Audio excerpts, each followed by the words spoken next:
Let us sing as we go, votes for women. Let us sing as we go, votes for women. Though the way may be hard, though the battle be long, yet our triumph is sure. Put your heart into song, into cheering and song. Votes for women, for the right shall prevail over wrong.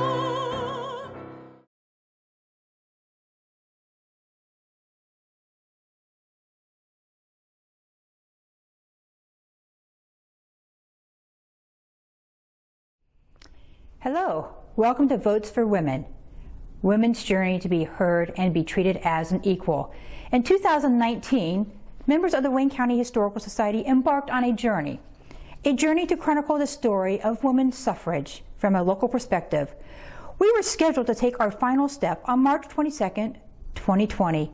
Our destination, the main exhibit hall at the Wayne County Historical Society, located at 546 East Bowman Street, Worcester, Ohio. However, as with many voyages, plans do not always happen the way they were designed. Our original itinerary was postponed indefinitely due to a stranger in our midst, COVID-19. Although our scheduled activities were postponed, our journey continued. The extended time was well used to revamp our plans. Additional research was done, modifications to the original exhibit were completed, and we believe the final destination will be well worth your trip. Each journey begins with one small step. The women's suffrage movement did not begin as a fight for equal suffrage. Rather, the women's suffrage movement began as a women's right movement. One influential and highly respected gentleman of his time, Frederick Douglass, encouraged the women early in the movement that the best way to succeed in obtaining equal rights for women is for the female gender to win the elective franchise. Enfranchisement would open the way for women to have an active hand in making and administering the laws of the land.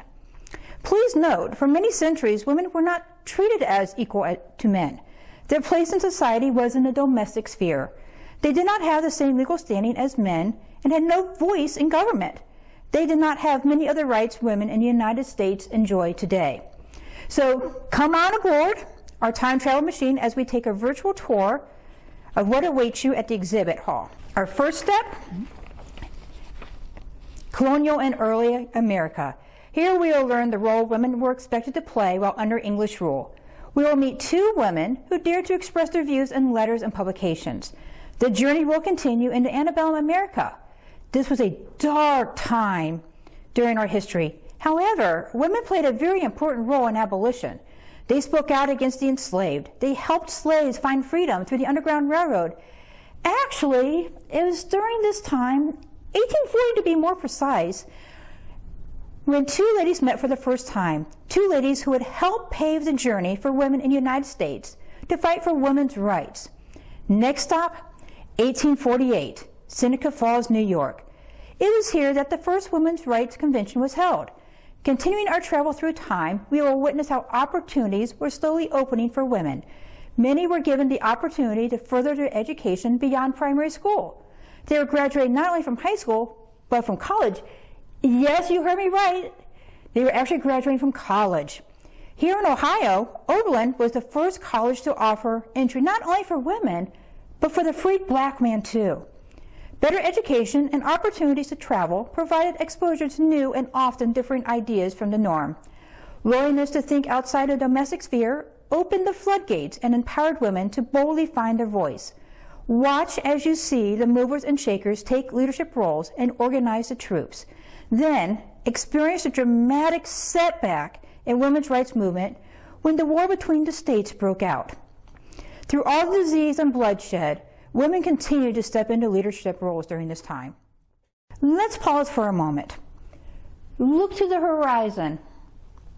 With the clearing of the smoky atmosphere, you can see a large wave. A wave like no other. Buckle up, for you are in for a ride. Warning, warning! You may experience some turbulence as you move through the stormy clouds of anti-suffrage, the implications the battle between the wets and dries had on equal suffrage, the silent sentinels picketing in front of the White House, and a night of terror. Do not be afraid, though. Through the rough skies, there is a glimmer of hope. Women finally win equal suffrage by persevering through 144 years of skirmishes and battles. Discover what has been accomplished since the certification of the 19th Amendment on August 26, 1920, and what remains to be done yet today. We hope you will enjoy the virtual tour of Votes for Women, Women's Journey to be Heard and Treated as an Equal. We hope to see you there.